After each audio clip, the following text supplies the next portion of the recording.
কত উদাসীন এই রাষ্ট্র 24-এর শহীদদের প্রতি। নাম ফলকে নামটা পর্যন্ত ভুল লিখেছে। গণ অভ্যুত্থানের 2024-কে ভুলে যাবেন না। আপনাদেরকে 1400 শহীদের রক্তের কথা মনে করিয়ে দিচ্ছি। বাংলাদেশ রাষ্ট্রের কোটি কোটি মানুষকে তার জীবনকে আরামদায়ক করা যায়, এটাই হচ্ছে বাংলাদেশ রাষ্ট্রের বাংলাদেশ 2-এর গণ অভ্যুত্থানের কথা। আমার রাষ্ট্রের একটা বিভাগ কেন উগান্ডার মতো, হাইতির মতো, ইয়েমেনের মতো দরিদ্র পীড়িত অঞ্চলে পরিণত হয়ে গেছে। এবং সেই বাস্তবতা যেটা উঠে এসেছে, বাংলাদেশের সবচেয়ে গরিব মানুষদের প্রায় 27% বাস করে হচ্ছে বরিশাল বিভাগে। আজ থেকে 20 বছর আগে যেটা আমরা জানতাম যে রংপুর বিভাগ নাকি মঙ্গা পীড়িত, রংপুর বিভাগ নাকি দুর্ভিক্ষ পীড়িত, রংপুর বিভাগে নাকি মানুষ না খেয়ে দুর্ভিক্ষ অঞ্চলের মতো করে জীবন যাপন করে। কিন্তু আজকের পরিসংখ্যান বলছে বাংলাদেশ রাষ্ট্রের সেই মন্দ কবলিত রংপুরে পরিণত হয়েছে দেশের এক সময়কার সুজলা সফলা শস্য শ্যামলা ধান নদী খালের বরিশাল। যেটা খুব দুঃখজনক। বাংলাদেশ রাষ্ট্রের যে উন্নয়নের গল্প আমরা গত 16 বছর ধরে ফ্যাসিবাদের আমলে শুনেছি, এই রাষ্ট্র নাকি সিঙ্গাপুর হয়ে গেছে, এই রাষ্ট্র নাকি কানাডা এবং মালয়েশিয়ার মতো হয়ে গেছে, এই রাষ্ট্র নাকি সুইজারল্যান্ডের মতো উন্নত হয়ে গেছে।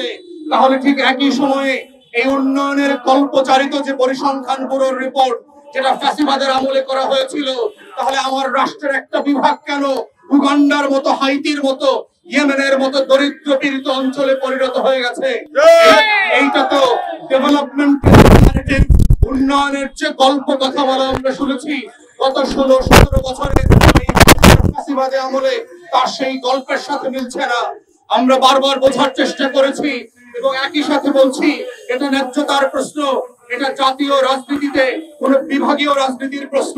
বাংলাদেশের ঠিক অন্যান্য বিভাগের সাথে ন্যায্যতার ভিত্তিতে, ইনসাফের ভিত্তিতে যেই ডেভেলপমেন্ট ওয়ার্ক হচ্ছে, প্রত্যেকটা বিভাগ এবং তার অঞ্চলের মানুষকে ন্যায্যতা এবং সমতার ভিত্তিতে কিভাবে দরিদ্র সীমা থেকে উঠিয়ে নিয়ে আসা যায়, কিভাবে নাগরিক আকারে বাংলাদেশ রাষ্ট্রের কোটি কোটি মানুষকে তার জীবনকে আরামদায়ক করা যায়, এটাই হচ্ছে বাংলাদেশ রাষ্ট্রের বাংলাদেশ 2-এর গণ অভ্যুত্থানের কথা। অন্তর্বর্তীকালীন সরকারকে মনে করিয়ে দিচ্ছি, গণ অভ্যুত্থানের 2024-কে ভুলে যাবেন না।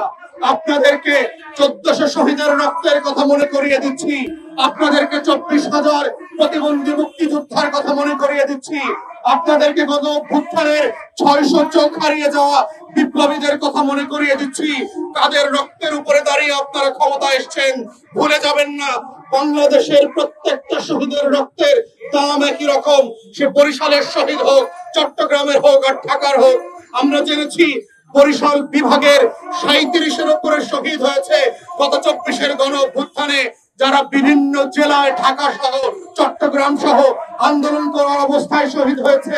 আমি নিজেও বাবুগঞ্জ এবং মুলাদিতে 3 জন শহীদের কবর জিয়ারত করেছি এবং খুবই দুঃখজনক ভাবে দেখেছি যে অন্তর্বর্তীকালীন সরকার এবং প্রশাসন লাশ দাফন করবার সময় যেই সকল প্রতিশ্রুতি দিয়ে আসছিল যে কাঁচা রাস্তাটা পাকা করে দেবে, লাশটাকে, কবরটাকে একটু বাধাই করে দেবে, নাম ফলকটা করে দেবে, কত উদাসীন এই রাষ্ট্র 24-এর শহীদদের প্রতি। নাম ফলকে নামটা পর্যন্ত ভুল লিখেছে। যেই কলেজের ছাত্র সে চট্টগ্রাম কলেজে, সেই চট্টগ্রামের কলেজের নামের বানানটা পর্যন্ত ভুল লিখেছে। অন্তর্বর্তীকালীন সরকারকে বলছি, 24-এর গণ অভ্যুত্থানের প্রত্যেকটা শহীদ হচ্ছে বাংলাদেশ 2 বিনির্মাণের ফাউন্ডেশন। এই পিলারের রাজনীতি হচ্ছে দায় দরদের রাজনীতি। কতই একেবারে ভঙ্গুর এবং ভেঙে পড়েছে বরিশালের সদর হাসপাতাল, বরিশাল মেডিকেল কলেজ হাসপাতাল, বাবুগঞ্জ মুলাদি উপজেলা কমপ্লেক্স যেটা আমি ভিজিট করেছি, প্রত্যেকটা জায়গায় দেখলাম সাফিসিয়েন্টলি যে স্টাফ থাকার কথা সেটা নাই। বড় বড় ডাক্তাররা অফিস করেন না, সেখানে রোগীদের যাবার মতো ভালো জায়গা নাই। রাশেদ খান মেনন ঠিক ওই এলাকাতে বাপের জমিদারি কায়েম করেছিল, কায়েম করে একটা চরের ভিতরে, যেখানে উপজেলার অধিকাংশ মানুষ নদী পার হয়ে ট্রলার দিয়ে রোগী নিয়ে যেতে পারে না, সেখানে একটা উপজেলা স্বাস্থ্য কমপ্লেক্স করেছে।